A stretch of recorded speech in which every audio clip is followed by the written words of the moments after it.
لئن شكرتم لأزيدنكم ولئن كفرتم إن عذابي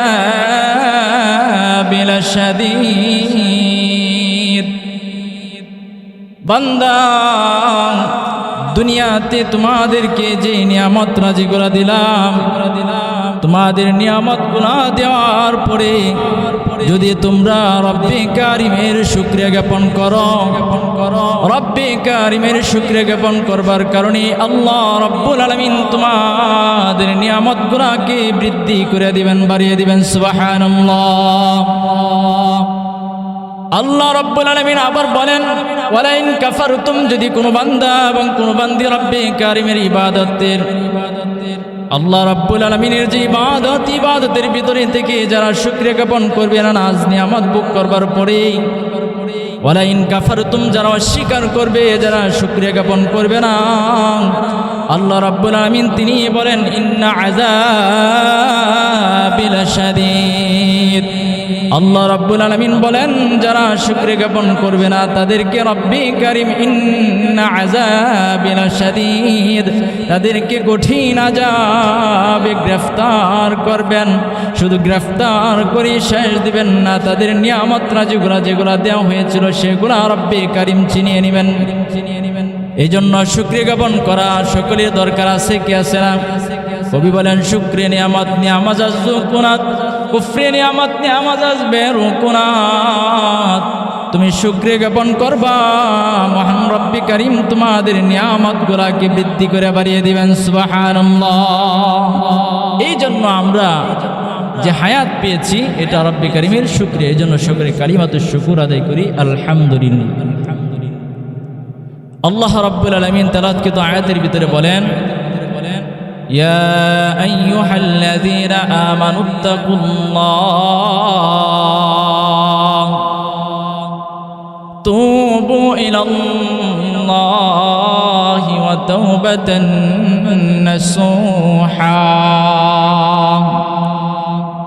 আল্লাহ রাব্বুল আলামিন বলেন, হে মুত্তাকিন ঈমানদার মুমিন বান্দা বান্দিগণ, তোমরা আমি রবকে তোমরা ভয় করো। আল্লাহ রাব্বুল আলামিন বলেন, মুমিন বান্দা বান্দিরা তোমরা আমি রবকে ভয় করো। ভয় করবার মতো ভয় কাকে করতে হবে সকলে বলেন? মহান রব্বে কারিমকে সকলের ভয় করবার মতো ভয় করতে হবে, ঠিক কি ঠিক না? আল্লাহ রাব্বুল আলামিন বলেন, তুবু ইলাল্লাহি ওয়া তাওবাতান নাসুহা। তোমরা দুনিয়াতে চলতে ফিরতে তোমাদের 60-70 বছর 90 বছর জিন্দেগির ভিতরে যে তোমরা বুঝিয়া না জানিয়া আলোয় আধারে অন্ধকারে তোমরা যে গুনাহ করেছ, যে পাপাচার করেছ, যে নিজের নফসের উপরে তোমরা জুলুম করেছ, সেই জুলুমে শিকার হয়ে যদি তোমরা আমি রব্বে কারিমের কাছে যদি তোমরা তুবু ইলাল্লাহ, যদি আমি রবের কাছে তওবা করতে পারো, তাওবাতান নাসুহা, যেই তওবাটা হবে তওবায়ে নাসুহা, যেই তওবার পরে আর কোনো এই গুনার কাজ আর দ্বিতীয়বার এই গুনাহটা করা যাবে না, এমন যদি কোনো বান্দা এবং বান্দি তওবা করে, আল্লাহ রাব্বুল আলামিনের হাবিব বলেন গফিরা লাহু মা তাকাদ্দামা মিন যামবিহি। আল্লাহ রাব্বুল আলামিনের হাবিব বলেন, পয়গম্বর আরবি ডাক দিয়া বলেন, যারা রবের কাছে তার কৃতকর্ম গুনার উপরে লজ্জিত হয়ে যদি আল্লাহর কাছে তওবা করতে পারে, তওবায়ে নাসুহা খাঁটি তওবা, তাহলে আল্লাহ রাব্বুল আলামিনের হাবিব বলেন গফিরা লাহু মা তাকাদ্দামা মিন যামবিহি, তাদের জীবনের সগীরা গুনাহগুলোকে রব্বে কারীম মাফ করে দিবেন। সুবহানাল্লাহ। যারা তওবা করবে খাঁটি তওবা, আল্লাহ রাব্বুল আলামিন তাদেরকে মাফ করে দিবেন। আল্লাহর পয়গম্বর রাসূল আরবি তিনি বলেন, আত-তাইবু মিনাজ যামবি কামান লা যামবা লা। যারা খাঁটি তওবা করে তারা এমন নিষ্পাপ হয়ে যায় যেন সবে মাত্র একটা শিশু তার মায়ের গর্ভে সবেমাত্র ভূমিষ্ঠ হয়েছে, যেমনইভাবে ওই শিশুটার কোনো গুনাহ থাকতে পারে না। মায়ার নবী পয়গম্বরে আরবি তিনি বলেন, যারা তওবা করে তারা এমন হয়ে যায় যেমন সবেমাত্র একটা শিশু জন্মগ্রহণ করলো। সুবহানাল্লাহ। আল্লাহর পয়গম্বর আরো বলেন, যারা গুনাহ করার পরে তওবা করে তাদের মতো খাঁটি আর লোক এই জমিনের উপরে আসমানের নিচে হতে পারে না। সুবহানাল্লাহ। যারা গুনাহ করার পরে যারা তওবা করবে আল্লাহ রাব্বুল আলামিনের কাছে তারা দামি হয়ে যাবেন। কি হয়ে যাবেন? দামি হয়ে যাবেন। যেমন ঘটনার ভিতরে আসছে, ঘটনার ভিতরে আসছে দাহিয়াতুল কলবি। দাহিয়াতুল কলবি আল্লাহ রাসূলের সাহাবী, তার জীবিত কন্যাকে দাফন করার ঘটনার ভিতরে আসছে। দাহিয়াতুল কলবি তার জীবিত কন্যাকে কবরের ভিতরে দাফন করে দিয়েছে।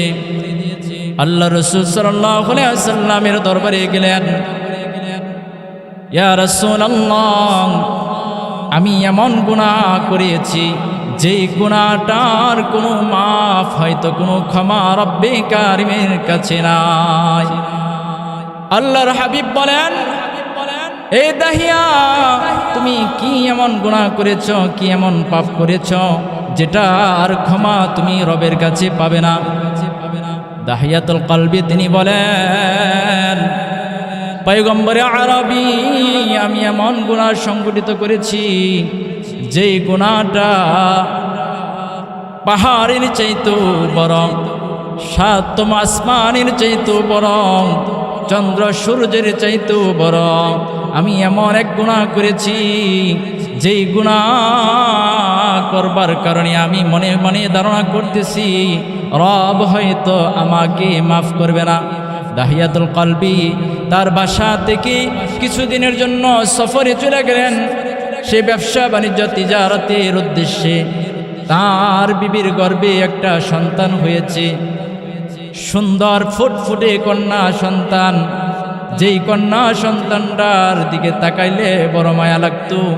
যখন দাহিয়াতুল কলবি তার তিজারতের ব্যবসা বাণিজ্য সেরে যখন বাড়িতে আসলেন, আয়েশা দেখে ছোট্ট একটা শিশু বাচ্চা মাসুম আসতে বলতে লাগলো, বাবা আপনি কেমন আছেন?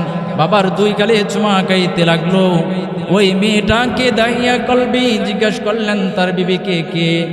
বলল, আপনার সন্তান। আপনি যখন তিজারতের উদ্দেশ্যে বাড়ি থেকে রওনা দিয়ে চলে গেলেন, তারপরে আমার গর্ভে সন্তান আসছে, সন্তান ভূমিষ্ঠ হয়েছে, এতটুক বড় হয়েছে। সন্তানটা বড় মায়ার, অনেক আদরের সন্তান। দাহিয়াতুল কলবি সেই সন্তান দেখে সহ্য করতে পারে নাই। ওই তার বিবির কাছ থেকে বলল, এই মেয়েটাকে সাজায় দাও, সুন্দর করে সাজায় দাও। বলে যে সাজায় দিলে কোথায় নিয়ে যাইবা? বলে যে গুড়িয়া নিয়ে আসবো। যখন এই সন্তানটাকে, ফুটফুটে কন্যা সন্তানটাকে সাজিয়ে নিয়ে গেল, সাথে একটা মাটি খনন করবার জন্য একটা বস্তু নিয়ে গেলেন। যাওয়ার পরে প্রতিমধ্যে গিয়া সন্তানকে দাঁড় করে কূপ নির্ণয় করতে লাগলেন, খনন করতে লাগলেন। যখন খনন করার দেখা দেখে মেয়েটা বলতে লাগলো, বাবা এই কাজ আপনি কেন করতেছেন এই জায়গার ভিতরে? বলে যে তুমি এখন বুঝবা না, পরে বলতেছি। কন্যাটা একটু দূরে সরে গেল। দাহিয়াতুল কলবি সে মাটি খনন করলো। মাটি খনন করতে করতে এক পর্যায়ে শেষ হয়ে গেল। শেষ হওয়ার পরে তার আদরের ওই সন্তানরা, যেটা বাবা বাবা বলে দুই গালে কপালে চুমকাইতো, আদর করত, বহুদিন পরে তার বাবাকে দেখেছে, সাজসজ্জা করিয়ে দিয়েছে। তার মা তার বাবার সাথে আসলো। যখন তার বাবার খনন করা শেষ হয়ে গেল, খনন করা শেষ হওয়ার পরে সন্তানকে ডাক দিয়ে বলল, মা এইবার আসো, এই গর্তের দিকে আসো। সন্তানকে বলল, এই গর্তের ভিতরে কিছু একটা আসে, তুমি দেখে যাও। যখন এই সন্তানরা তার কাছে আসলো, বলল আরো কাছে আসো। এভাবে যখন বলা বলি করার পরে একবারে কাছে গেলেন, দাহিয়াতুল কলবি তার ওই জীবন্ত মেয়েটাকে ধাক্কা দিয়ে ওই কননের ভিতরে ফালাইয়া দিয়া মাটি চাপা দেওয়া শুরু করতে লাগলো। তার কন্যাটা চিৎকার দিয়ে বলতে লাগলো, বাবা, আপনার শহর ছেড়ে আমি বহু দূরে চলে যাব, তারপরও আপনি আমাকে জীবন্ত দাফন দেন না। আপনাকে কোনো দিন আমি বাবা বইলা স্বীকার করব না, আপনার বাড়িতে কোনো দিন আমি যাব না, আপনি আমাকে ছেড়ে দেন, আমাকে জীবন্ত দাফন করিয়েন না। তারপরেও দাহিয়াতুল কলবি সে ওই আদরের কন্যার এই কথা কেউ সে শুনিয়া তার দিলে তাসির আসলো না, তার মায়া লাগলো না। জীবন্ত এই কন্যাটাকে দাফন করে দিল। নাউজুবিল্লাহ। দাফন করার পরে রাসূলের আরবীর দরবারে গিয়া বললেন, পয়গম্বরে আরবি, আমি আমার সন্তানকে নিজ হাতে আমি খনন করে গর্তের ভিতরে ধাক্কা দিয়ে ফেলে দিয়ে আমাকে বাবা বাবা বলে আমাকে মায়ার সুরে বাবা বলেছিল, তারপরেও আমার দিল ধাক্কা লাগে নাই, মায়া লাগে নাই, তারপরেও দরদ লাগে নাই, আমি আমার ওই ফুটফুটে কন্যা সন্তানটাকে দাফন করে দিয়েছি। মায়ার নবী, এমন গুনাহ আমি করেছি, এই গুনাহটা কি রব্বে কারিম কি ক্ষমা করবেন কিনা? রাসূল আরবি তিনি বলেন, হে দাহিয়াতুল কলবি, তুমি অনেক খারাপ কাজ করেছ, তুমি অনেক মারাত্মক জঘন্য গুনাহ করেছ, তোমার আদরের কন্যাটাকে তুমি দাফন করে দিয়েছ। যদি দাহিয়াতুল কলবি তুমি তার উপরেও যদি তুমি শেষবারের মতো রবের কাছে দুটা হাত তুইলা তুমি তোমার কৃতকর্ম গুনার উপরে যদি লজ্জিত হইয়া যদি তওবায়ে নসুহা খাঁটি তওবা করতে পারো, রব্বে কারিম তোমার এই কৃতকর্মের এই গুনাহটাকেও রব্বে কারিম মাফ করে দিবেন। সুবহানাল্লাহ। আল্লাহ রাব্বুল আলামিন এই গুনাহটাকেও রব্বে কারিম মাফ করে দিবেন। এই জন্য যারা দুনিয়াতে চলতে ফিরতে 60 বছর 70 বছরের জিন্দেগির ভিতরে যারা গুনাহ করলো, তারা মনে করতেছে হয়তো রব্বে কারিম আমাদের এই গুনাহগুলো মাফ করবে না, রবের কাছে হয়তো আমার কোনো ক্ষমা নাই। কিন্তু রব্বে কারিম বলেন, লা তাখনাতু মির রাহমাতিল্লাহ। বান্দা, তোমরা মনে করতেছ 60 বছর 70 বছরের জিন্দেগির ভিতরে গুনাহ করার পরে হয়তো আমি রব্বে কারিম তোমাদেরকে ক্ষমা করব না, তোমরা আমি রবের কাছে তোমরা তওবা করো না। যদি তওবা করেই দেখো, যদি খাঁটি তওবা হয়ে যায়, আমি ওই দাহিয়াতুল কলবির মতো তোমাদেরকে মাফ করে দিব। সুবহানাল্লাহ। শুধু দাহিয়াতুল কলবি না, আরেক সাহাবীর ঘটনা আছে, সালাবাতুল আনসারী রাদিয়াল্লাহু তাআলা আনহু। যুদ্ধের সময় তারা সকলেই তার সাথী সঙ্গরা রাসূলের সাহাবীরা যুদ্ধে চলে গেল। ওই সালাবাতুল আনসারীকে তার বন্ধু বলল, তোমার যুদ্ধে যাওয়ার দরকার নাই, তুমি বাড়িতে থাকবা, আমার বিবিকে তুমি পাহারা দিবা, আর এই ঘরটাকে তুমি পাহারা দিবা, তোমার যুদ্ধে যাওয়ার দরকার নাই। সালাবাতুল আনসারীকে তার বন্ধু তার বিবির দায়িত্ব দিয়ে, দেখাশোনার দায়িত্ব দিয়ে তার বন্ধু যুদ্ধে চলে গেল। কিন্তু সালাবাতুল আনসারী তার বন্ধুর বউয়ের হাতের উপরে হাত লাগাইয়া দিল, ছোঁয়া লাগাইয়া দিল, ধরে ফেলল। সালাবাতুল আনসারীর বউ ডাক দিয়ে বলেন, তোমার ভাইয়ের আমানত আমি ছিলাম, কি করলা রে সালাবা? তুমি তোমার সামান্য তোমার বন্ধুর তোমার ভাইয়ের আমানতটাকে রক্ষা করতে পারলা না, তুমি জালেম হয়ে গেলা, তুমি আমার হাতটা ধইরা তুমি হাতের জিনার গুনাহ করে ফেললা। কেননা রাসূল বলেন, জিনা ও আইনুন নাজ, চোখের জিনাও হলো একটা দেখার গুনার জিনা হয়ে যায়। যে হাতে ছয় সেটা হাতের গুনাহ হয়ে যায়। জবান দিয়ে যদি জিনার কথাবার্তা বলি, খারাপ কথাবার্তা বলি, তাহলে জিনার গুনাহ হয়। এই জন্য দাহিয়া ওই সালাবাতুল আনসারীকে ডাক দিয়ে বলেন, তার বন্ধুর স্ত্রী, তুমি সামান্য সামান্যতম সময়ের জন্য তুমি তোমার বন্ধুর আমানতকে রক্ষা করতে পারো নাই, তুমি জালেম হয়ে গেছো। সালাবা কিছুক্ষণ পরে তার হাতটা ছেড়ে দিয়ে সে কান্না করতে করতে এই শহর ছেড়ে সে পাহাড়ের চূড়ায় চলে গেল। কিছুদিন পরে তার বন্ধু যুদ্ধের ময়দান থেকে আসলো। তার স্ত্রীকে ডাক দিয়ে বলল, বিবি আমার, তোমার কাছে সালাবাকে রেখে গিয়েছিলাম তোমার দেখাশোনা করবার জন্য, আমার সালাবা বন্ধু কোথায়? তার বিবি বলল, তোমার বন্ধুকে মনে করেছিলাম, সালাবাকে মনে করেছিলাম ভালো মানুষ, ভদ্র, দেখতে শুনতে সব দিকে ভালো দেখা গিয়েছিল, কিন্তু তোমার বন্ধু জালেম হয়ে তোমার বউয়ের বিবি, তোমার বউয়ের হাতটাকে সে চেপে ধরল। সেই গুনাহ করার পরে সে এই শহর ছেড়ে দিয়ে কোথায় জানি চলে গেল। সালাবার বন্ধু, সে তার সালাবা বন্ধুকে খুঁজতে লাগলো, কোথায় পাও নাই, কোথায় পাওয়া যায় না। অনেক মানুষ দেখাশোনার পরে, খোঁজাখুঁজি করার পরে প্রতিদিন রাত্রি একটা কান্নার আওয়াজ আসে এক পাহাড়ের চূড়া থেকে। যখন ওই পাহাড়ের চূড়ায় গিয়ে দেখলো তার সালাবা বন্ধু সাজদায় পড়া রবের কাছে কান্না রোনাজারি করতে লাগলো। সালাবাকে গিয়ে বলল, সালাবা বন্ধু আমার, চলো চলো মদিনায় চলে যাই, তোমাকে বাড়িতে নিয়ে যাই। সালাবা বলে, না রে বন্ধু, তোমার আমানত ছিল তোমার বিবির হাতটাকে আমি সামান্য সময় আমি আমার জবানকে কেন কন্ট্রোল করতে পারি নাই, শয়তানের দুকাই পড়ে আমি গুনাহ কাজে লিপ্ত হয়ে গেলাম, গুনার কাজে লিপ্ত হয়ে গিয়েছি। আমি আর ওই শহরে ওই মানুষদের সম্মুখে আর ফিরে যেতে চাই না।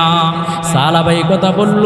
তখন সালাবা এই কথা বলার পরে আবার পিরাপির করতে লাগলো তার বন্ধু, না রে না সালাবা বন্ধু আমার, চলো চলো, সমস্যা নাই, তোমাকে নিয়ে রসুল আরবির দরবারে নিয়ে যাব। সে বলতে লাগলো, সালাবা রসুল আরবি পয়গম্বর আরবির দরবারে আমি আমার এই গুনাহের এই মুখ কিভাবে আমি দেখাবো? প্রথমে তাকে ওই পাহাড়ের চূড়া থেকে এনে হযরত আবু বকর সিদ্দিকের দরজায় গিয়ে নক দেওয়া লাগলো। যখন আবু বকর সিদ্দিক দেখলো সালাবা আসলো, আবার দরজাকে বন্ধ করে ফেললো। আবার আলীর ঘরের দরজায় নিয়ে গেল, আলীও তার দরজা বন্ধ করে দিল। উসমানের দরজায় নিয়ে গেল, সালাবাকে দেখিয়েছে, আবার তার দরজা বন্ধ করে দিল। এমনকি তার আদরের কন্যা তার বাড়িতে নিয়ে যাওয়ার পরে তার পিতার চেহারাটা, ওই পাপ মাপা চেহারাটা তার মেয়ে কন্যা সন্তানও দেখতে চাইল না, দরজাটাকে বন্ধ করে দিল।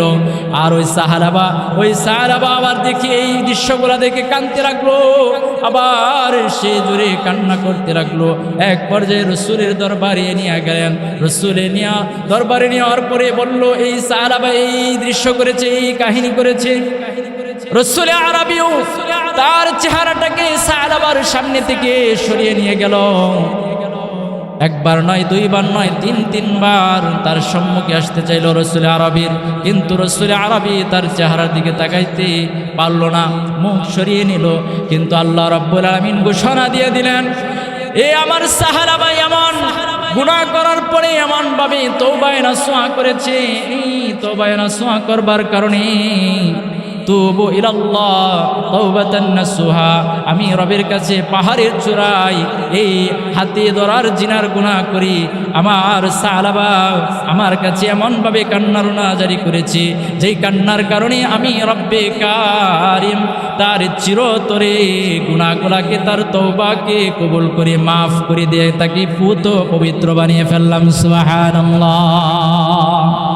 সে সালাবাতুল আনসারী তার বন্ধুর বিবির হাত ধরেছিল, হাতের জিনার গুনাহ করেছিল, কিন্তু এমনভাবে কান্না করলো যে কান্নার কারণে রব্বে কারিমের কাছে তুবু ইলাল্লাহ, আল্লাহর কাছে তার তওবাটা এমনভাবে গ্রহণযোগ্যতা পেয়েছে, কবুল হয়েছে। তওবায়ে নাসুহা যেটাকে বলে, খাঁটি তওবা, এটা করবার কারণে আল্লাহ রাব্বুল আলামিন তাকে মাফ করে দিয়েছেন। সুবহানাল্লাহ। এমনও যদি গুনাহগার কোনো বান্দা বান্দি জমিনের উপরে আসমানের নিচে থাকে, আল্লাহর কাছে যদি তার জীবনের কৃতকর্মের উপরে লজ্জিত হয়ে জিনার গুনাহ হোক, মদ খাওয়ার গুনাহ হোক, সুদের গুনাহ হোক, ঘুষের গুনাহ হোক, যেই গুনাহটাই হোক, আল্লাহ রাব্বুল আলামিনের কাছে খাঁটি তওবা করতে পারলে আল্লাহ রাব্বুল আলামিন চিরতরে তার গুনাহটাকে রব্বে কারীম মাফ করে দিবেন। শুধু তাই নয়, আলকামার ঘটনার ভিতরে আসছে আলকামা রাদিয়াল্লাহু তাআলা আনহু আল্লাহর রাসূল সাল্লাল্লাহু আলাইহি ওয়াসাল্লামের সাহাবী। ওই আলকামা এমন কিছু গুনাহ করেছিল, গুনাহ করার পরেই পথের মধ্যে সে সিজদা দিয়া রবের কাছে কান্না রোনাজারি করতে লাগলো। প্রতিমধ্যে আমিরুল মুমিনিন হযরত উমর রাদিয়াল্লাহু তাআলা আনহুর সাথে দেখা। হযরত উমর রাদিয়াল্লাহু তাআলা আনহু, যার হৃদয়টা ছিল শক্ত পাথরের মতো, শক্ত হৃদয় যার ছিল। হাদিসের ভিতরে আসছে, আমি মৌলবী বলি না, আল্লাহর পয়গম্বর রাসূল আরবি তিনি বলেছেন, আসাদুহু ফি আমরিল্লাহি উমর। আল্লাহ রাব্বুল আলামিন উমরের কলবটাকে, হৃদয়টাকে পাথরের চাইতেও শক্ত করে দয়ামায়াহীন বানিয়েছেন। সেই উমরের সম্মুখে দেখা উমর রাদিয়াল্লাহু তাআলা আনহু যখন ওই ব্যক্তির সম্মুখে যায় দাঁড়াইলেন, ব্যক্তিকে ডাকা শুরু করলো, হে পথিক, হে মুসাফির, তুমি এই রাস্তার ভিতরে, তুমি সাজদার ভিতরে মাথা টেকায়া তুমি কান্না রোনাজারি করতেছ, তুমি কে? আমার কাছে পরিচয় দাও। ওই ব্যক্তি পাল্টা প্রশ্ন করে, আপনি কে? আপনার পরিচয় আমার কাছে দেন। আমিরুল মুমিনিন হযরত উমর রাদিয়াল্লাহু তাআলা আনহু তিনি বলেন, আমি হলাম আমিরুল মুমিনিন, আমি হলাম খলিফাদের মধ্যে দ্বিতীয় খলিফা। যে আমিরুল মুমিনিন হযরত উমর রাদিয়াল্লাহু তাআলা আনহু সম্পর্কে রাসূল আরবি হাদিসের ভিতরে বলেছেন, লাউ কানা বাদি লাউ কানা উমর। আল্লাহ রাসূল বলেন, আনা খাতামুন নাবিয়্যিন লা নাবিয়্যা বাদি লাউ কানা বাদা উমর। আমি হলাম শেষ নবী, আমার পরে আর কোনো নবী আসবে না। লাউ কানা বাদা উমর, যদি আল্লাহ রাব্বুল আলামিন নবী হিসেবে কাউকে পাঠাতেন জমিনের উপরে, তাহলে উমরকে নবী বানায়া পাঠাইতেন। সুবহানাল্লাহ। উমরের হৃদয় ছিল শক্ত, পাথরের চাইতেও শক্ত। কিন্তু বিপরীত সাহাবী হযরত আবু বকর সিদ্দিক রাদিয়াল্লাহু তাআলা আনহু, তার হৃদয় কল্পটা ছিল নরম, পাথরের চাইতেও নরম ছিল, তুলার চাইতেও নরম ছিল। সুবহানাল্লাহ। সেই শক্ত হৃদয়ের উমর, সে বলল, আমি হলাম আমিরুল মুমিনিন উমর। উমরের কাছে যখন এই পরিচয় পাইল উমরের ওই ব্যক্তির ওই পরিচয় দিল উমরের কাছে, সে ওই উমরের কাছে সাজদা থেকে ওইটা কান্না করতে শুরু করলো আরো বেশি করে। বললেন, ভাই উমর, আমি এমন গুনাহ করেছি যে গুনাহটা সাততম আসমান জমিনের চাইতেও বড়, চন্দ্র সূর্যের চাইতেও বড়। আমি এমন গুনাহ করেছি রে উমর। ভাই আমার উমর, আমি কি কাজ করলে এই গুনাহ থেকে আমাকে রব্বে কারিম মাফ করে দিবেন? ভাই উমর, আপনি বলুন কি এমন কাজ করলে, কি এমন আমল করলে আমাকে রব্বে কারিম মাফ করে দিবেন? উমর রাদিয়াল্লাহু তাআলা আনহু বলতে লাগলেন, ভাই তুমি কি এমন গুনাহ করেছ যেই গুনার কারণে তুমি বলতেছ সাততম আসমান জমিনের চাইতেও তুমি বড় গুনাহ করেছ, পাহাড় পর্বতের চাইতেও তুমি বড় গুনাহ করেছ? এমন কথা বলতে লাগলা। তুমি কি এমন গুনাহ করেছ? তোমার গুনাহটা কি রব্বে কারিমের রহমতের চাইতেও কি বড়নি? ও যখন এই কথা বলল, উমর রাদিয়াল্লাহু তাআলা আনহু ওই ব্যক্তিটা এই কথা শোনার পরে বললেন, না না ভাই আমার উমর, আমি এমন আমার গুনাহটা এত বড় হবে না যে রবের রহমতের চাইতেও আমার গুনাহটা বড় হয়ে যাবে। কেননা রব্বে কারিম বলেছেন, কুল ইয়া ইবাদিয়াল্লাযীনা আসরাফু আলা আনফুসিহিম লা তাকনাতু মির রাহমাতিল্লাহ, লা তাকনাতু মির রাহমাতিল্লাহ, ইন্নাল্লাহা ইয়াগফিরুয যুনুবা জামিআ। কুরআন শরীফের 24 নম্বর পারা 39 নম্বর সূরা সূরাতুল জুমআর 3 নম্বর পৃষ্ঠার 53 নম্বর আয়াতের ভিতরে রব্বে কারিম ডাক দিয়ে বলেন, কুল ইয়া ইবাদিয়াল্লাযিনা আসরাফু আলা আনফুসিহিম লা তাখনাতু মির রাহমাতিল্লাহ ইন্নাল্লাহা ইয়াগফিরুয যুনুবা জামিআ।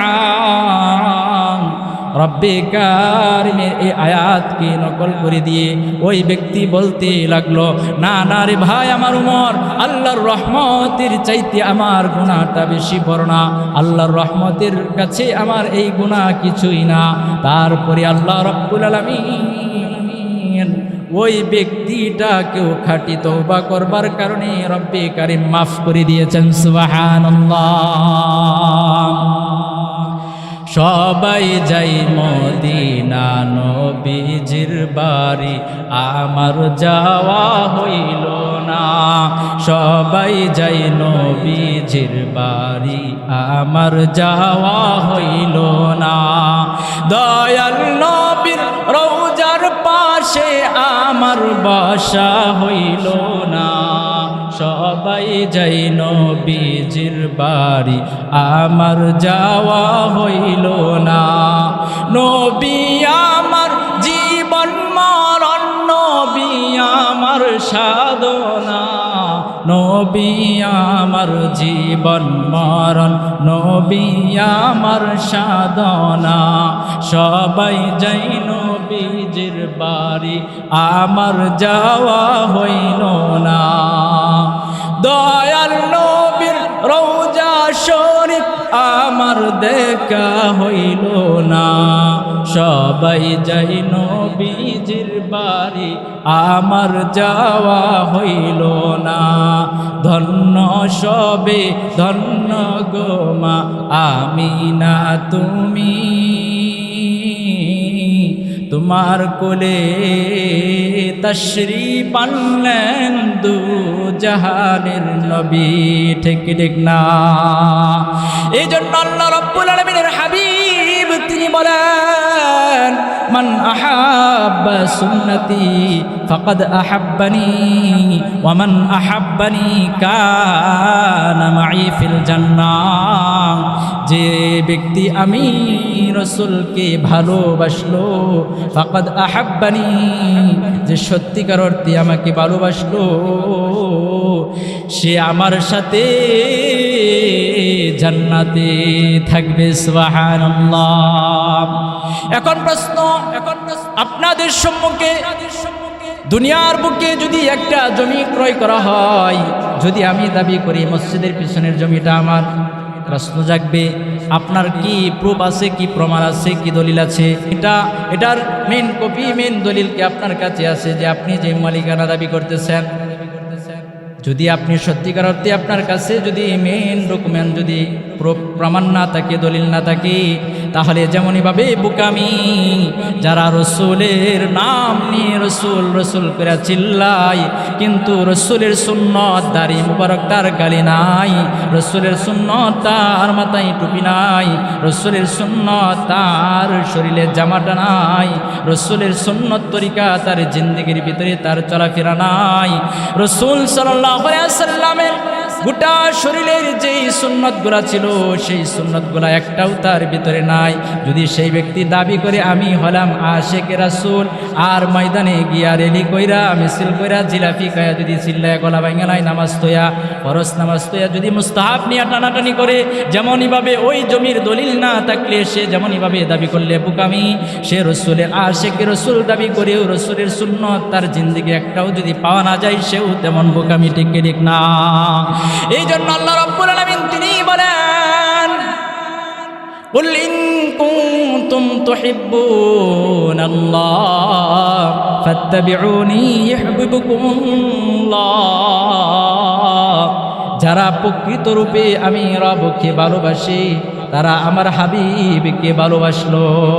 আর রসুল বলেন, মান আহাব্বা সুন্নতি ফামান আহবাব্বানি ওয়া মান আহাব্বানি কানা মাই ফিল জান্নাহ। রসুল বলেন, যে ব্যক্তি আমার সুন্নত মানলো সে ব্যক্তি আমাকে মানলো, যে ব্যক্তি আমার সুন্নতকে ভালোবাসলো সে ব্যক্তি আমাকে ভালোবাসলো, যে ব্যক্তি আমাকে ভালোবাসলো সে ব্যক্তি আমার সাথেই জান্নাতে থাকলো। সুবহানাল্লাহ।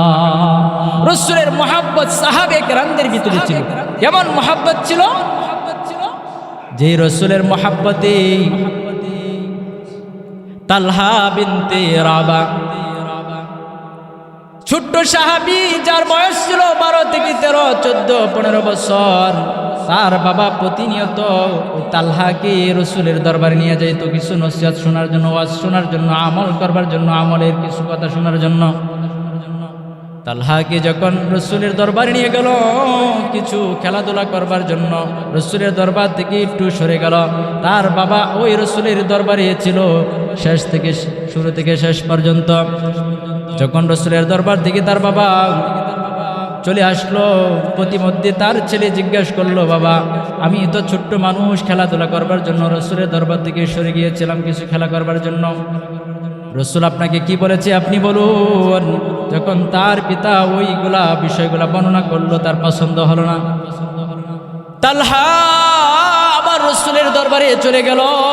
রসুল গিয়া বলতে লাগলো, ইয়া রাসূলুল্লাহ, অনেকটা পথ অতিক্রম করে ফেলেছিলাম, ওই পথ থেকে ফিরে আসলাম আপনার কাছ থেকে কিছু নসিহত নেওয়ার জন্য, আমল নিয়ে আমল করবার জন্য। আপনি আমাকে এমন কিছু আমল দিয়ে দেন যে আমল দিয়ে আমি ধন্য হয়ে যাব। রসুল আরবি তিনি বলতে লাগলো, তালহা তুমি যেহেতু আমি রসুলের আশিক হওয়ার কারণে তুমি তোমার বাড়ির পথ ছেড়ে দিয়ে আবার তুমি আমার দরবারে চলে আসলা, তোমাকে একটা আমল দেওয়ার আগে তোমাকে কিছু পরীক্ষা করব। তালহা বলতে লাগলো, ইয়া রাসূলুল্লাহ, আপনার যে কোনো শর্ত, যে কোনো পরীক্ষার সম্মুখীন আমি হতে পারি, রাজি আছি, আপনি বলুন।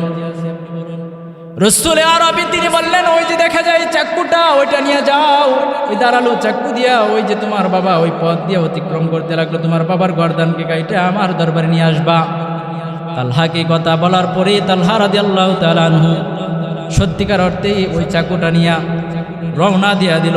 রসুলের আর বুঝতে বাকি রইল না, তালহা 12 থেকে 13, 14 বছরের এই ছোট্ট এই তালহা আমাকে ভালোবাসে, আমি যে কথা বললাম সে একটু দ্বিধাদ্বন্দ্বটা করলো না, ভাবা চিন্তার কোনো প্রশ্নই ওঠে না, সে করলো না। সে সাথে সাথে যাইতে লাগলো তার বাবার গর্দান আনবার জন্য।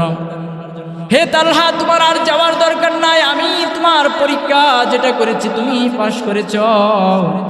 কেননা আল্লাহ রসুল বলেছেন, লা ইউমিনু আহাদুকুম হাত্তা আকুনা আহাব্বা ইলাইহি মিন ওয়ালিদিহি ওয়া ওয়ালাদিহি ওয়ান নাসি আজমাইন।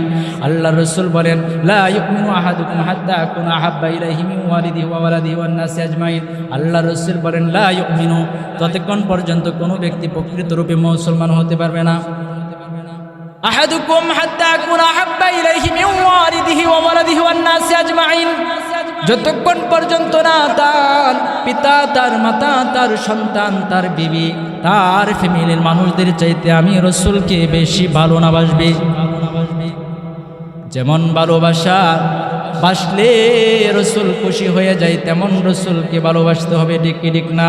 এই জন্য প্রকৃত রূপে কোনো ব্যক্তি মুমিন হতে পারবে না, আশিক রাসূল হতে পারবে না, যতক্ষণ পর্যন্ত না সে ব্যক্তি প্রকৃত রূপে তার পিতা মাতা সন্তান বউ বাচ্চা থেকে রসুলকে না বেশি ভালোবাসবে।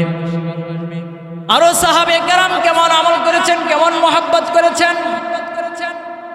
আবু আমেরের ঘটনা হাদিসের ভিতরে আসছে। আমের রাদিয়াল্লাহু তাআলা আনহু রাসূলকে ডাক দিয়া বললেন, ইয়া রাসূলুল্লাহ, আপনি তো জান্নাতে যাবেন, আমি আপনার রাসূলের সাহাবী হওয়ার জন্য আমিও জান্নাতে যাব। আপনি আলা জান্নাতে থাকবেন, উচ্চ জান্নাতে থাকবেন, আমি নিচু জান্নাতে থাকব। কিন্তু আমার দিলের ভিতরে একটা কথা ঘুরপাকছে, সেই কথাটা হলো, ইয়া রাসূলুল্লাহ, হাশরের মাঠে ওই জান্নাতে যেদিন বিচার শেষ হয়ে জান্নাতে যাব, ওই দিন কি আপনি রাসূলের কাছাকাছি থাকবো কিনা আপনি বইলা দেন। রাসূল পাক সাল্লাল্লাহু আলাইহি ওয়াসাল্লাম তিনি বললেন, মান আহাব্বা সুন্নতি ফামান আহাব্বানি ওয়া মান আহাব্বানি কানা মাই ফিল জান্নাহ। আবু আমেরকে ডাক দিয়ে বললেন, হে আমার সাহাবী, শুইনা রাখো, তুমি যদি আমি রসুলকে বেশি ভালোবাসতে পারো, তাহলে আমার হাদিসের ভিতরে আমি বলে দিয়েছি যে ব্যক্তি মান আহাব্বা সুন্নতি আমার সুন্নতকে ভালোবাসলো ফামান আহাব্বানি ওয়ামান আহাব্বানি কানা মাই ফিল জান্নাহ সে ব্যক্তি আমাকে প্রকৃতরূপে ভালোবাসলো আর সে ব্যক্তি আমার সাথে জান্নাতে থাকবে সুবহানাল্লাহ। শুধু তাই নয় আল্লাহর হাবিবের আরো সাহাবী একদিন আল্লাহ রাসূল সাল্লাল্লাহু আলাইহি ওয়াসাল্লাম একটা খেজুর গাছের ভিতরে ঢুকে গেলেন। আবু মুসা আশআরী রাদিয়াল্লাহু তাআলা আনহু দারোয়ানগিরির জন্য গেটের ভিতরে দাঁড়িয়ে গেল।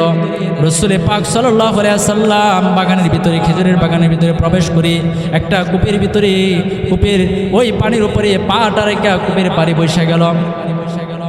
আবু মুসা আশআরী রাদিয়াল্লাহু তাআলা আনহু গেটের দারোয়ান হিসেবে কাজ করতে লাগলো। যখন গেটের ভিতরে দারোয়ানগিরির কাজ করতে লাগলো তখন হযরত আবু বকর সিদ্দিক রাদিয়াল্লাহু তাআলা আনহু আসলো। আবু মুসা আশআরীকে বলল গেট খুলো। আবু মুসা আশআরী রাসূলের দরবার থেকে অনুমতি আইনা রাসূল বললে আবু বকরকে তুমি জান্নাতের ঘোষণা দিয়া দাও, জান্নাতের ঘোষণা দিয়া তুমি গেট খুলে দাও। আবু বকর সিদ্দিক রাদিয়াল্লাহু তাআলা আনহু চলে আসলেন, কূপের কাছে গিয়া রাসূলের ডান দিকে বসলেন। তারপরে দ্বিতীয় সাহাবী উমর রাদিয়াল্লাহু তাআলা আনহু আসলেন। উমর রাদিয়াল্লাহু আনহু আসার পরে আবু মুসা আশআরীকে বলল গেট খুলো। আল্লাহ রসুলের কাছ থেকে অনুমতি আনলেন। আল্লাহ রসুল অনুমতি দিয়া দিল আর জান্নাতের ঘোষণা দিয়ে গেট খুলে দিল। আর ওই উমর রাদিয়াল্লাহু তাআলা আনহু জান্নাতের ঘোষণা পাওয়ার পরে হযরত আবু বকর সিদ্দিক ডান দিকে বসলো আল্লাহ রসুলের, আর উমর ওই বাগানের ভিতরে ঢুইকা ওই কূপের বাম দিকে গিয়া হযরত রসুলের কর্মীর সাথে গিয়ে বসলো। কিছুক্ষণ পরে উসমান রাদিয়াল্লাহু তাআলা আনহু আসলো। আয়েশা আবার দরজায় নক করলো।